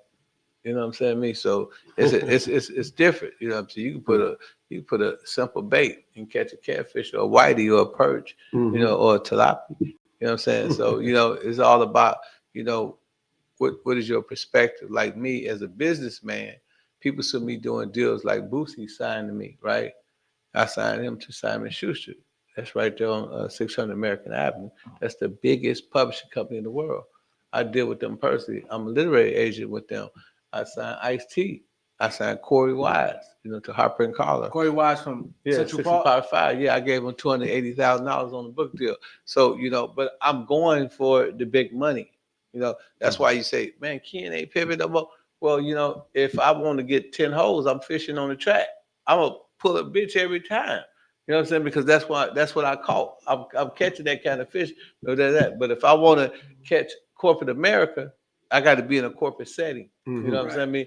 And so when we brought our project over to Netflix, and we did business with my man Buffalo 8 over there in California. You know what I'm saying? You know, we fishing. That's one of the big companies up there. We dealing with corporate America. You know, we our presentation, our pitch deck is different. You know what I'm saying? The people I hang around is people like James. You know, James, he's a politician.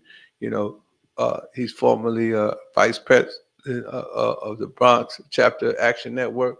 You know, you got, you know, he's the bait that we use. You know, we got a conservative, you know, intelligent brother that's highly, you know, equipped with the lexicon, the American language. You know, he's a well-dressed person. You know, when we send him over there into corporate America, they ain't looking at him like they're gonna look at the brother with the baseball cap or the brother with his pants hanging down. Mhm. You know what I'm saying? So now you understand. You know, I get it. I get you show me everything what you're you saying, caught. yeah. I'll show you what bait you use. I can tell you what. So when you see James doing business and sending King Moore over to the White House, the youngest member of the HHF, or you see him working with Miss Castleberry, who is the national security advisor for Kamala Harris, and you see him, you know, like yesterday, getting a plaque from Youssef from Central Park 5 or from Congress, Councilman Taylor, you say, damn, you know, okay, well, he's the bait. You know what I'm saying? I mean, he's the front man for the organization. He's out there, he's catching all the whales. You see what I'm saying? I love this. You know, I That love makes this, sense. and this is, you know, I love this. It really hit me, and I caught everything you said. Mm-hmm. You know what I mean? Where you fishing at? Mm-hmm. And now that make me and us as a company, the Beat 139, we're not just a podcast. James know this. We do a media company also. So now what you basically just gave us the game, we step our thing up where now we need to, you know what I mean? Like you said, James sharp. You know, we sharp, you know what I mean? But now switch up the game where this the fish we need to fish, the big well, to get what we need to be. This what we need. Well, to be honest with you, we've been doing that though, because we've been doing that as of like, we've been doing that lately a lot. We've been in a lot of rooms. I know I've been in a lot of rooms, man. Like I've been down to you see me moving, man. I've been at the MWBE conferences, and I've been at all that stuff. So we in them type of buildings. That's why the things we doing right now, brother, we able to do that. We on Rikers Island mentoring. You understand? I don't want to get into it, but games and stuff like that. You know, so we're in rooms. We got a lot of connections. We got Yusuf, we got Cordell Clay, we got the mayor, we got people. You know, we See, there. y'all, He's bringing it down, but I'm gonna bring it. I'm not bringing it down, but I'm just saying it's still always another bigger well. Yeah, it's always that. Like but it's what always he, another what he's bigger saying well. is It's that always another level. what you put a stamp on. I'm not We down. learning from you. We getting some jewels from you, 100%. Right. Right, and we learning from you that what we doing, keep doing it, and keep taking it to that next So level. y'all already doing it. I understand what you're saying, and that's how, you know, like me, right? I'm just as loquacious. I'm just as articulate as James. You know, I dress well, but you know, I'm sharp enough and intelligent enough to know that he'd be a better approach. You know what I'm saying? He don't have no criminal record. Right. You know, he ain't. I mean, they look at me, they go like, "Damn, get this nigga up out of here." You know what I'm saying? He got up in here, but we got to get his ass up out of here. So you know what I'm saying? You send somebody else up there, man. You know, we all got records and shit. You know what I'm saying? Ain't nothing wrong with getting somebody young and get with them and talking to them and let them know, man. Look, man, he got no marks. I got foresight. You got insight. Foresight is the vision. Insight is the intelligence, the wisdom, the ability to go out there and make the vision manifest, right? And that's what James could do. But I got the vision, right? You know what I'm saying? But he know how to carry the vision out. And he know how to represent the vision. So you know what I'm saying? Sometimes if you ain't humble, you'll crumble. Your ego could be your worst amigo. There you go. Now sometimes you want to change your aptitude. You got to change your attitude. You want to change your mentality. You got to change your reality. There you go. You know what I'm saying? Me. So I know that if they offered me to go to the White House, I told James, you go. Right. I said, y'all go. I didn't go, but they offered me to send me the email and everything. I didn't go because I know once they do a background check on me, it's a possibility, you know, hey, Colin Harris, you don't want him here because he's got a track record for the game. Right. You know what I'm saying? Me. So that would hinder everything that we got going on. That's smart. But when James go there, oh, he worked with Al Sharpton. Oh, he worked with Aisha. He worked with Eau Claire. He worked with Yusuf. He worked with all the politicians. He worked with Al Sharpton. So he's got a better track record. You see what I'm saying? He's the best man fit for the job. job. That's smart. That's not you taking the ego. Some people have big egos where they feel they have to be a part of everything instead of doing things for the team. Like, no, you best for this because maybe you speak better. Maybe your language and you know the way your approach is better than me. Yeah. You know, you have to be real with yourself. Yeah. You may be aggressive type, or you may not articulate your words better than this person. You know how I learned Send that from? that person. Go read the book called Think and Grow Rich. And read the chapter on Henry Ford. Henry Ford had a third grade education, but he had a multi-million-dollar company. So they took him to the court for being illiterate. So when he got in the courtroom, he brought his little device, And so when the judge asked him, he said, "Well, Mr. Henry Ford, what do you have to say?" "Well, sir, I have a device on right here that if I push this button, my secretary comes. I push this one, my accountant comes. I push this one, I got somebody could tell me anything I need to know about history. Mm-hmm. He said, I don't know. I don't have time to waste my mind with all that stuff. You know what I'm saying? But these people that I delegate to, that I got in my administration, they have the capabilities of doing that. So, you know what I'm saying? I learned that very young in my young age that you ain't always got to be the man out front. You know what I'm saying? You ain't always got, you got to be real with yourself. Like I said, I know all the big words too. You want me to speak some big words? As a pragmatic prevaricator with the propensity for talk sonora, I found my speech to be a bit too plastic to be expeditiously assimilated. So while propagated by esoteric consultation, I was sadistically avoid polysyllabic utterance and shine says you bafflement. So I can talk all that shit too. You know what I'm saying? That ain't nothing. You know what I'm saying? But that ain't my play. Right. You know what I'm saying? My play is to sit back and back James. Right. And give him, the little observation. James, we might need to do this. James, we might need to do that. And then let him go out there and execute it. You know what I'm saying? Mm-hmm. And still, like when we go in the rooms, you know what I'm saying? I'm in the room, but I ain't saying nothing. Right. He doing all the talking. Mm-hmm. You know what I'm saying? But all the companies, the 9 companies we have, HHF clothing, HHF magazine, HHF a record label, all that stuff is up under our umbrella. We put that together. So talk about that, because I know people seeing his drip, and he got H. Can you break that down for the people? Oh yeah, let me show you something. See that? Motherfucker cold. Yeah, I just had that made. That's all. Yeah. So can you explain that to the they people? Can see it. HHF stands for Hip Hop Fraternity. Basically, we a think tank, and primarily what we do is we get brothers and sisters together and we come up with collective ideals. What made me start the Hip Hop Fraternity was my son was down in Atlanta and everybody was asking him for money, and I had to send him money to do showcases. So I said, man, it's got to be a better way for these young people. I mean, suppose somebody working at McDonald's and they don't have the money to get a showcase, but their talent is Michael Jackson. So I went down there. I got a 40,000 square foot building. We put 3 studios in there. Had an event center for concerts and stuff like that. And I fed the children free. We actually got evicted. That's how much money the thing was. We got evicted from the place because we just couldn't pay that bill no more. It was $20,000 a month.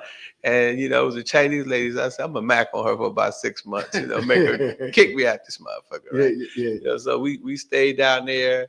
And me and Carlos and Gunna, we kept the doors open. We the rapper Gunna? No, Gunna, my friend from Mississippi, Jackson, Mississippi. So we kept the doors open. We let everybody perform for free. We kept the studio in there long enough until the court kicked us out.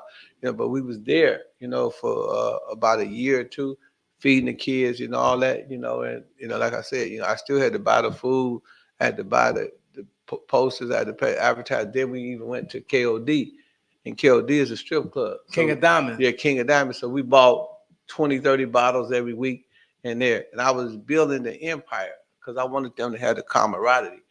It wasn't so much about us buying bottles, it's so much about the brothers coming together and everybody drinking and kicking. Everybody got on HHF jackets and stuff like that. We was building the brand. This is in the initial stages of the game.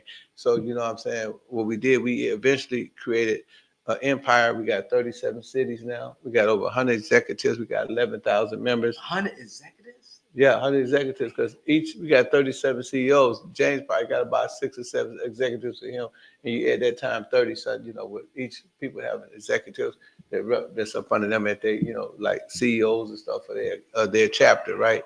So we created that, and then we created our own social media. We created our own clothing line, and now we're profitable. You know what I'm saying? And we meet every Monday. We let the kids still come in free. We still let them perform for free, and we still let them park for free. We finna get another facility where we're gonna allow them to eat for free. Again, people say, why would you do it for free? It's because we understood that if you exchange data for services, you can leverage that data. So we got sponsors. If you go to Hip Hop HHF Media, you'll see big sponsors.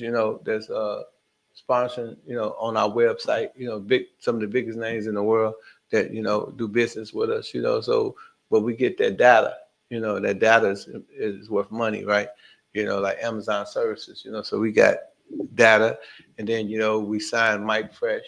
You know, he got 23 billion streams. He got that song, Throw That Ass in a Circle. Yeah, throw that ass in the circle. Yeah, that's my artist. Shit. Yeah, that's my artist. He signed to me. So y'all is a record label? Yeah, we got a record label. We got a management company. We finna open up HHF cafes. We got HHF magazine. We got HHF museum. We got HHF awards. Everything is HHF. You know what I'm saying? So fraternity, yeah. Hip hop fraternity, because we understand that hip hop is the second largest export of American exports. Hip hop has created 5 billionaires. Hip hop is the new Black Wall Street. You know, Jay-Z is worth 2.5 billion.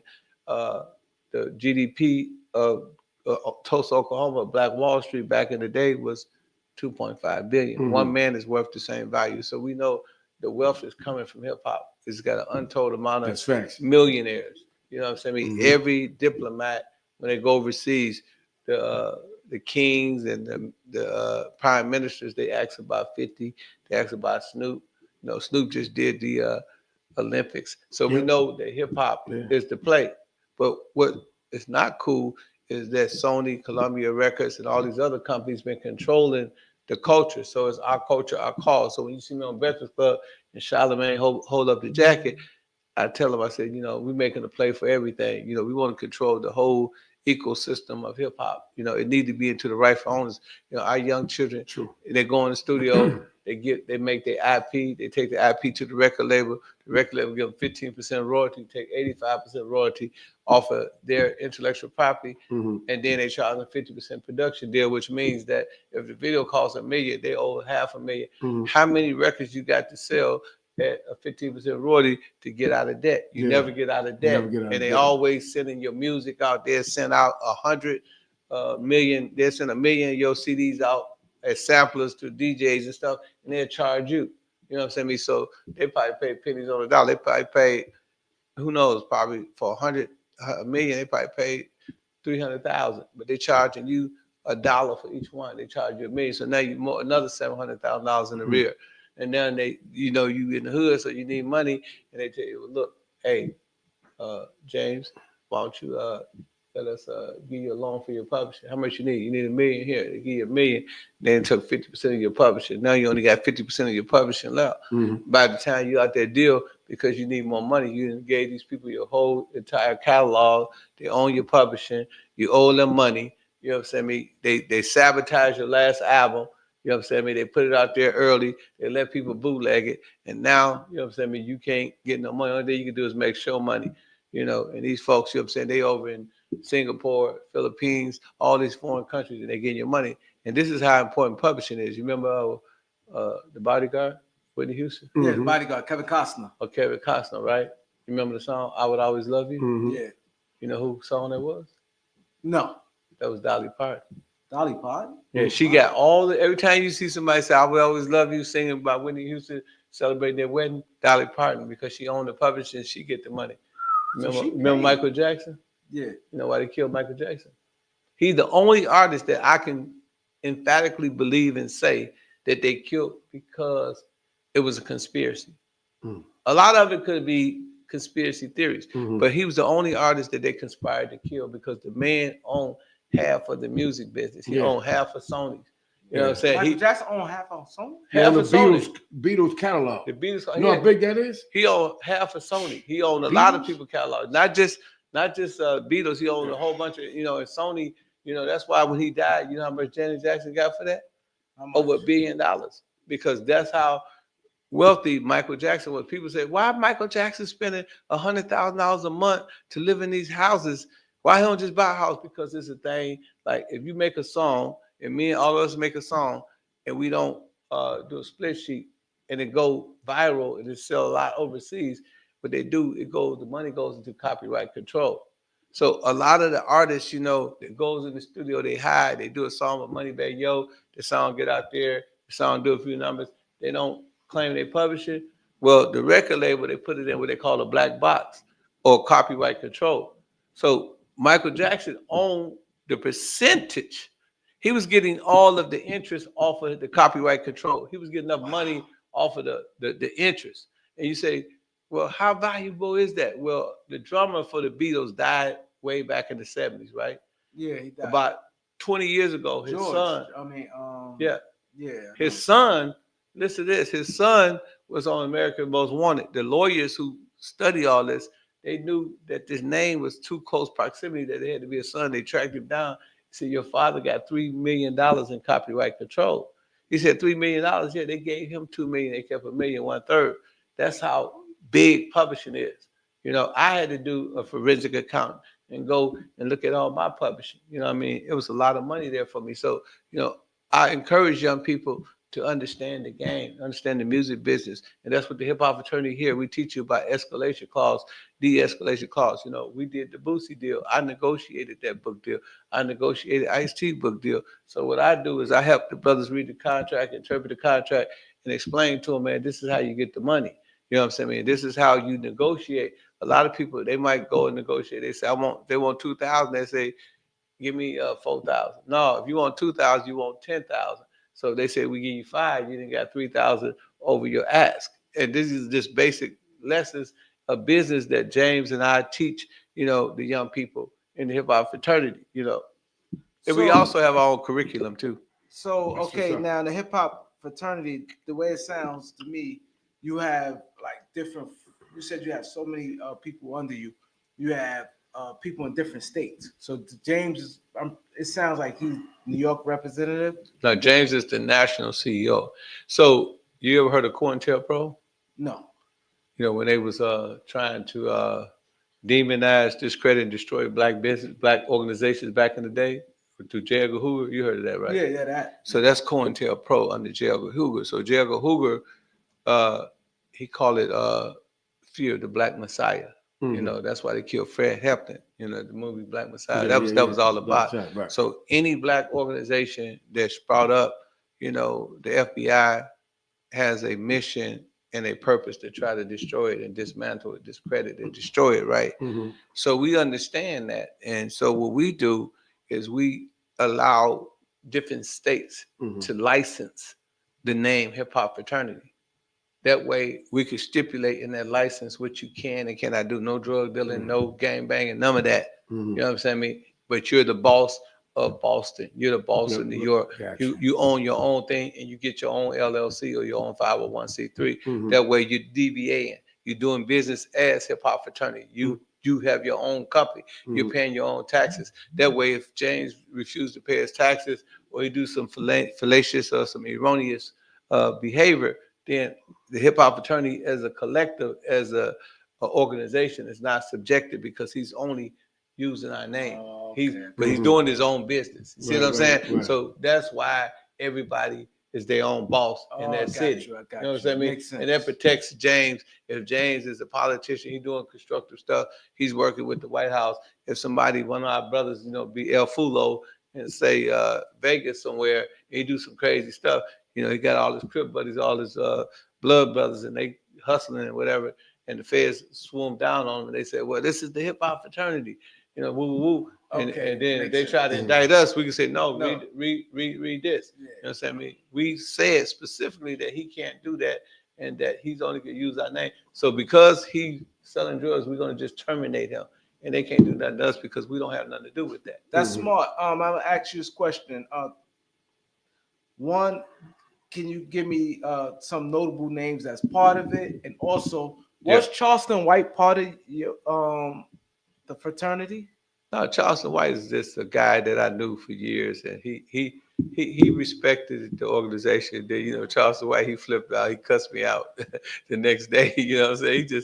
He's a funny dude. I love Charleston White, but he's crazy. He's just super duper crazy, man. So, you know, he was never a part of the hip hop fraternity. He just respected, you know, he liked what I'm doing, he look at a lot of people and he say, man, you know, these people this way, these people that way, but Ken, he's this way. And we like the fact that Ken, you know, he doing something with the kids and he know what's really going on. So he called me and, you know, we talked and, you know, he said, man, ain't no Plex, you know, ain't nothing, you know, he don't want no drummer. I don't want no drummer. So, you know what I'm saying? But no, he's not a part. But Ice-T is my national advisor. Young Moth is my ambassador. Pastor Troy, my ambassador down in Atlanta. my man Rick Ross, Freeway Ricky Ross. He's my director of education. Mm-hmm. Sister Castleberry, who works for Kamala Harris, she's my director of foreign affairs. James C.B. Gray, who's formerly, Al Sharpton right hand man, did Al Sharpton Radio with him. He's our national CEO. So we got a lot of positive people. We got my man Link the King, Don King's nephew. He's down with us, and he's currently managing Floyd Mayweather. So Floyd Mayweather, we're making him a jacket right now. Also, so I talked to Charlemagne and DJ Envy when I was on the Breakfast Club. We're looking forward to do business with them, making them what we call equity partners. So equity partner, primarily what that means is that, when 50 Cent got the vitamin water deal, he was an equity partner. So we taking celebrities and giving them small percentage of the company so they could represent the hip hop fraternity. So we got a lot of people that we negotiate with. We have contracts. We got to go through legal or through lawyers to get all that solidified. But, it's a lot of celebrities I can't mention the name that's going to be on board. And right now, our stock go for $100 a stock. We got 1 million stocks, so our company got $1 million valuation. Once all these celebrities is locked, sealed, and key, the valuation might go up 10x. It might be $1 billion company. And then, looking forward to the future, we plan on doing an IPO, which is called an initial public offering, where we can actually sell stocks through the SEC, Security Exchange Commission. So we doing a lot of things like that. So that's what James is doing. James is just building the framework around all the things that we could do. So when people ask those $1 million questions, and talk about the elephant in the room, we'll be able to enunciate and be able to explain ourselves in real terms and let them know that, hey man, this is a real business. It's well thought out.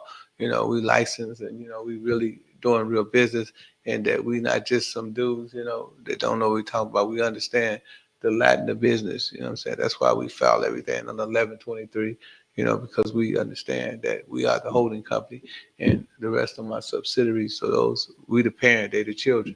So, those are some of the things that, we doing as a company, but like I said, I got a lot of intelligent people around me. I'm probably the dumbest person around in the whole crew. Everybody's way smarter than me. So they structuralize it. Like I didn't put that award thing together. James did that with all the councilmen, yourself, and Councilman Taylor.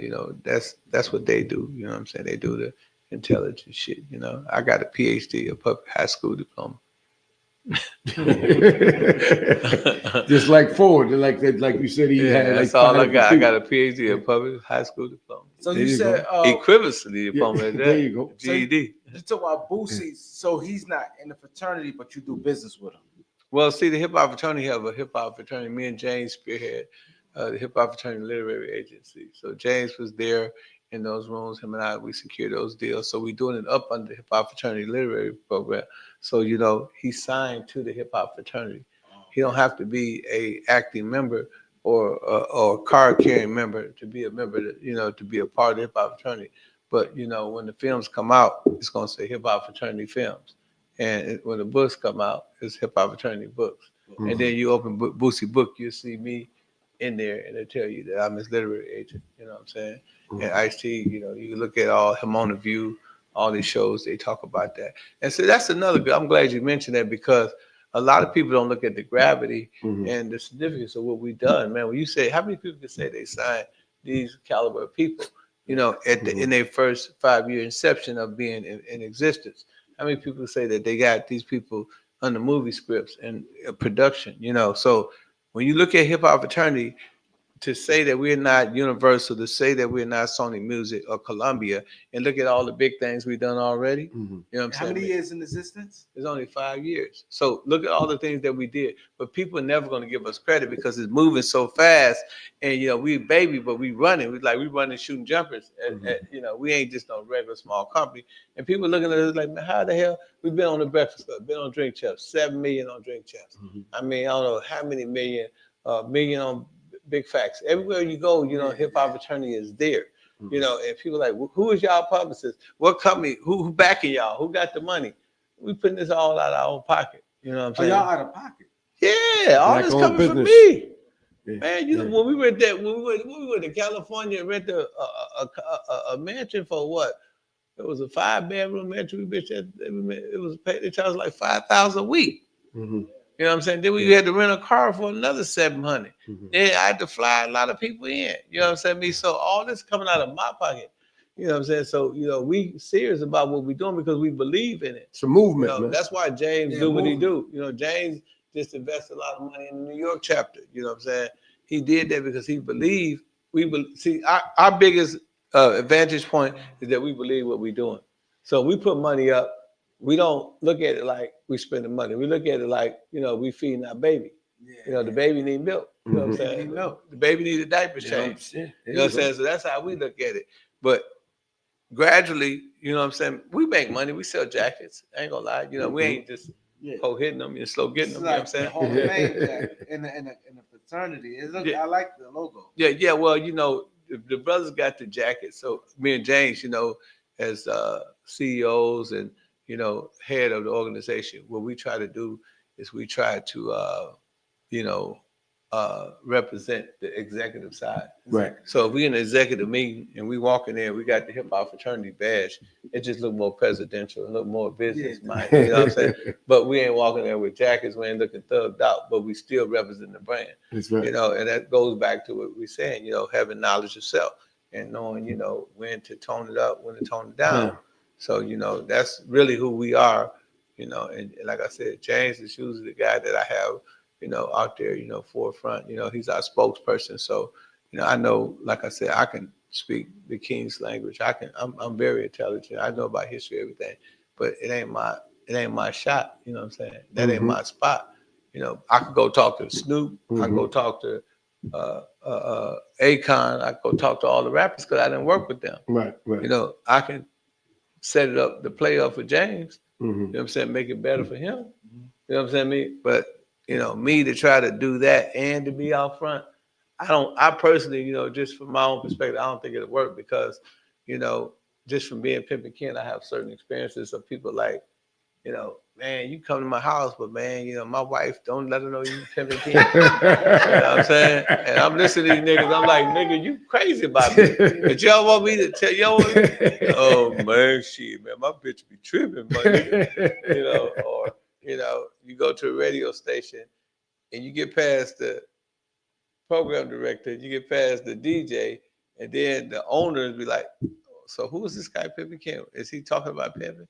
So, there's always going to be that negativity. Right. So if I can go there and James is there and I know that he's representing the organization, I can just be there as a fly on the wall and a supporting cast. Right. I know that our chances are better. Right, I got you. And they won't be able to stereotype us, because we're serious about what we're doing. We know once we get it and everything manifests, then it's going to be too late. Right. And once we got the White House where we need to get them at, we got all the people, investors where they at, it won't make a difference then. Right. But you know what I mean? You got to play to get to that point. 100%. You can't walk in there talking about something, look at me, and I'm not that type of dude. I've never been that type of dude, man, and I know that this is really James' world, from the business side, it's his world, It's my world too, because I have a passion for it, but he's the man for the job. Right. And I got a lot of people. I tried my brother, I tried a young lady, and James is the only one that I met that can actually manifest, and understand me on multiple levels. So how y'all met? I want to ask 2 questions. How y'all met? And you said y'all have meetings every Monday. Like, what y'all have, like a big Zoom meet? This is a lot of members. No, we have meetings at our chapter. The other chapters have meetings at their chapter. Oh, okay, that makes sense. Like James, his meeting was separate from what we do in in Atlanta. Yeah. But we have business meetings bi-weekly. So all the chapters get on the phone and we discuss best practices. How can we better the organization? What are some of the things that you're doing in your chapter that can enhance our chapters? You know what I'm saying? And James usually and I set the agenda for the week, the bi-weekly meetings. And, it might be a certain initiative that we want to embark upon. And we'll let them know, okay, this is the direction that we're going as a company. So we do that, quite frequently, right? But primarily, everybody's, riding on their own. And I think that's the best way, considering how they do Black businesses and Black organization. I don't want to be like Action Network, where Al Sharpton is the head of the organization. I'm not the head of the organization. You know what I'm saying? I'm the founder, but I'm not the head. And that way, if they was to get freaky or get crazy, want to lock me up, then the organization, James, he ain't going to jail. He gonna still run it. Sometimes they'll lock your ass up on some bullshit, like, you said too much about this. Yeah. So I protect the organization instead of trying to, leave everybody subjective, right? So if they decide to come and get me, on some weird stuff, or somebody lie to me, say, hey man, dude sold me a bird, I ain't sold no bird, and they lock me up, cool. You know what I'm saying? James gonna still run the organization. Yeah. You know what I'm saying? Or somebody just lied for some reason. People that are crazy people, you got to defend yourself. So I didn't want to be that attached to the organization where I'm the shot caller. I can opinionate, but I'm not the shot caller. And I think that's the best strategy, having James as the leader and as at the helm of the organization, because he ain't gonna throw a rice at a Chinese plate. That man ain't even gonna jaywalk. He ain't doing that. So I know him for a little while too. Guy. He's always been like, he's the same dude all the time. He ain't going to jail. He ain't going to jail. No, he ain't doing that. But a nigga might run up on me, I might slap the shit out of him. I'm still crazy, man. I ain't gonna let no nigga punk me. I'm still a street nigga. You know what I'm saying? The thing is, you real, you know yourself. So I tell people that people have to be real with themselves. That's right. Yeah. So you've been on for quite a while. I know you got to get back and go back out of town and all that. Before you go, could you tell everybody your social media links? Yeah, y'all how to get at the hip hop fraternity? Y'all can find me at @realpimpkin_, or you can follow me on the hip hop fraternity site at hhfmedia.com. And you're going to get my books, go to audible.com, type in my name, Pimpin Ken, in the search box, and the books will pop up. You can listen to them right now. I got 2 audio books. If you like to read the book directly, you go to Amazon, or you go to lulu.com. Lulu.com, and type in my name, Pimpin Ken, and my book, The Art of Human Chess, will pop up. If you in the Atlanta area, every Monday, we go to the Ice Bar, 5456 Fayetteville Road, Atlanta, Georgia. Everybody get in free. Everybody perform free. You can park for free. And we're looking for talent. So if you want to come and you want to perform, you want to show us your talent, we have A&Rs. We have people from the music industry there every Monday. So definitely show up and show out. Last but not least, we also got the Hip Hop Fraternity Awards coming in April. So we're going to be doing a lot of marketing and promotion. So we want y'all to get prepared and get ready for the Hip Hop Fraternity Awards. It's going to be really, really, really colossal. It's going to be very big. And last but not least, I want to thank, the B for having me. I want to thank my CEO, James C.B. Gray, for entrusting me and let me represent his New York chapter. Before you go, can you tell them something, man, from back in the days that, get them straight out there in the streets, man? Give us something. Yeah, man. I just want to let you know, man, all my little brothers out there, man, what you go through, you grow through. If you ain't humble, you'll crumble. You know what I'm saying? Don't let your ego be your worst amigo. Whatever the mind believe and conceive it can achieve. A winner never quit and a quitter never win. I often use this analogy, the ego. And I say it like this, get rid of the dead weight. But the ego is the most profound of all human birds. It's the king of birds. Literally, it's the king of birds. But the problem that the ego have, and I get into it after I explain what the ego is. The ego, when it flies, its wings spread 9 feet. It soars through the air. When the eagle see a pigeon, it goes up because he know he's flying too low. Eagles don't fly with no other birds. They can't fly high enough. When the eagle see a storm, it goes up in the storm, and the storm propels it to a higher altitude. And that way the eagle feel even more secure because he feel secure. I ain't got nothing with a chicken because the chicken, I ate chicken 10 minutes ago. They're real good, about a couple hours. We've been an hour, about 10 minutes before I came, I ate a chicken. But the chicken problem, it don't can jump 3 feet, do this all the time. But when the eagle make love, it make love in the air and it spins. But before it make love, the female eagle throw the stick and the eagle got to catch the stick back and forth until the female, the eagle, the male throw the stick in and she catch it, then they make love. Okay, but the flaw of the eagle, he got great peripheral vision. He can see the frog, he can see the snake, he can see the tiger, the fox, the lion, anything, the dog. But when he focuses in on that weasel, he go for the weasel. He beamed down on the weasel, he grabbed the weasel, put the weasel to his chest. He ascended 10,000 feet, and then he descended 10,000 feet to his death because the weasel eat his heart out. And some of y'all got to get them weasel ass niggas and bitches out your life. You know what I'm saying? I mean, because they're going to bring you down just like they brought the eagle down. You know what I'm saying? I mean, so man, you know, hey man, listen, man, be one strong alone, man. You know what I'm saying? I mean, believe in yourself, man. Hey man, and like I said, remember what I said earlier. You show me what you caught, and I show you where you've been fishing at. And I also show you what bait you use. You know what I'm saying? Only fish for whales. You got to go to the ocean to catch a whale. You know, the ocean is vast. Have big dreams. You know, believe in yourself. You know, love yourself. And also remember, if you fall, make sure you fall on your back. Because if you can look up, you can get up. You know what I'm saying? I mean, and under that note, I'm going to say goodbye. Pimpin' Kim, listen, before you go, man, thank you for coming to the show, right? And keep telling us the #1 podcast show in Harlem before you go, brother. Yeah, man, the Beat 139. The Beat 139, y'all know it, y'all. The Beat 139. Harlem's #1 podcast featuring Doc, Don Vito, and Keith Cash. 139.